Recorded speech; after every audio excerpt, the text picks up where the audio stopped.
दोस्तों, रफ़ी अहमद मैं आज आपसे मुखातिब हूँ। आज मैं आपको आपसे कुछ बातें करना चाहता हूँ। मैंने करीब 3 महीना हुआ एक कोचिंग सेंटर खोला जिसका नाम दर्स है। तो इस कोचिंग सेंटर को खोलने का मेरा मेरा जो मकसद है उसके दो ख़ास मकासद हैं। पहला मकसद तो ये है कि इस एजुकेशन का जो स्टैंडर्ड है, ख़ास करके अगर मैथ और साइंस पे देखा जाए तो काफ़ी गिर चुका है। हमने ऑब्ज़र्व किया है कि स्कूल में क्या होता है कि बच्चों को सेलेक्टिव स्टडी कराया जाता है और बस उनका मकसद होता है कि बच्चे किसी तरह से पास कर जाएं। और ऐसा भी हमने ऑब्ज़र्व किया है कि कुछ टीचर हैं जिनको बहुत बेहतर समझा जाता है, जो बच्चों को एग्ज़ाम के वक्त में 10-12 क्वेश्चन बता देते हैं और उसको वो पढ़ करके पास कर जाते हैं। लेकिन अगर एजुकेशन हेल्थ, जो बच्चों का जो एजुकेशनल हेल्थ होता है, अगर उस पर देखा जाए तो इस पर काफ़ी ख़राब असर पड़ता है। ये समझिए एक तरह से एक पॉइजन का काम करता है, क्योंकि अगर आपका कंसेप्ट क्लियर नहीं होगा तो आगे पढ़ाई में आपको काफ़ी तकलीफ़ होगी। इसके अलावा बहुत सारे कंपटीशन एग्ज़ाम है, वो सब आप क्रैक नहीं कर पाएंगे। तो इन सब चीज़ों को मद्देनज़र रखते हुए हमने एक कोचिंग सेंटर खोला जहाँ पर कोशिश करेंगे कि बच्चों का बेसिक जो है उसको मतलब ज़्यादा से ज़्यादा उस पर जोर दिया जाए, उसको क्लियर कराया जाए और बच्चों को मेहनत करने की आदत डालनी चाहिए कि आप मेहनत करके पढ़ो और मेहनत से पास करो। आप सेलेक्टिव स्टडी और चंद सवालात हल करके पास करना आपका मकसद नहीं है, क्योंकि एजुकेशन का मतलब you have to learn something. अगर आपने कुछ सीखा ही नहीं और सिर्फ आपके पास सर्टिफिकेट हो तो फिर इसका तो कोई मकसद ही नहीं रह जाता है।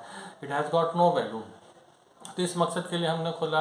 और दूसरा ये है कि मैंने देखा है कि हमारे ख़ास करके आसपास के एरिया में लोगों के पास पैसे के कारण जो है बच्चे नहीं पढ़ पाते हैं, ड्रॉप आउट हो जाते हैं। तो इसको इसको ध्यान में रखते हुए हमने जो है अपने कोचिंग सेंटर में फ़ीस का कोई स्ट्रक्चर नहीं रखा है। जिनको जो फ़ीस देना है दें, नहीं देना है ना दें, डोनेशन बेस्ड सिस्टम है। आप देना चाहें दें, आपको कोई फ़ीस के लिए कभी कोई नहीं टोकेगा कि आपने फ़ीस क्यों नहीं दिया। अगर आपके पास है तो आप दे सकते हैं, वरना कोई बात नहीं है। मेरा मकसद है कि एजुकेशन हर बच्चों के पास जानी चाहिए और हर बच्चे पढ़ें कम से कम।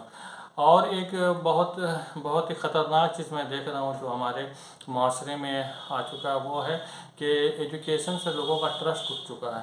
ख़ास करके मैं देख रहा हूँ जो मज़दूर तबका है, जिनके पास पैसे की कमी है, तो वो सोचते हैं कि हम अपने बच्चों को क्यों पढ़ाएं, क्या फ़ायदा पढ़ा करके, कोई फ़ायदा नहीं होगा। वो तो डिस्क्रिपेंसी होगी, उसके पास नौकरी नहीं मिलेगा और फिर वो आगे चल के क्या करेगा। आपको एजुकेशन रहेगा तो भी उसे वही करना है, किसी कॉन्ट्रैक्ट लेबर के पास जा कर के काम करेगा या कुछ इधर उधर छोटे मोटे काम करेगा। तो इससे बेहतर है कि एजुकेशन ना दिलाएं या उसकी अहमियत को नहीं समझते। तो ये जो मैसेज जो अभी चला गया है कुछ तबके में, ये बहुत ही ख़तरनाक है और ये आगे चल करके सोसाइटी को बर्बादी की तरफ लेकर के जाएगा। तो इस चीज़ों पे हम समझते हैं कुछ इंटेलेक्चुअल लोगों को आगे आना चाहिए, उस पर काम करने की बहुत ज़रूरी है, बहुत ज़रूरत है। तो ख़ास करके मैं समझता हूँ इस हर स्कूलों में जो क्लास 8, 9 और 10 के बच्चे हैं उनके गार्जियन के साथ काउंसलिंग करनी चाहिए और उन्हें बताना चाहिए कि एजुकेशन की अहमियत क्या है। अगर 10th क्लास में आपके बच्चे पास कर जाते हैं तो आपको क्या क्या अपॉर्चुनिटीज़ हैं, किस तरीके का जॉब मिल सकता है। आप 12th पास करते हैं तो क्या अपॉर्चुनिटीज़ है, किस तरीके का जॉब मिल सकता है। ग्रेजुएशन के बाद आपके साथ क्या क्या मतलब डोर खुल जाते हैं आपके तरक्की के। आपको किस लेवल के मेहनत करना है, दुनिया में लोग किस तरीके से मेहनत कर रहे हैं और आगे बढ़ रहे हैं, आपका स्टैंडर्ड उस लेवल का कैसे होगा, किस तरीके से होगा। ये सब चीज़ें अगर लोगों को बताई जाए तो मेरे ख्याल से मैं समझता हूँ कि लोगों का दिमाग में ये बात आ जाने से उनका रुझान चेंज होगा ज़रूर और फिर एजुकेशन की तरफ लोग आना शुरू हो जाएंगे। तो ये सारे मकासद को लेकर के मैंने जो है ये 10 कोचिंग सेंटर खोला है।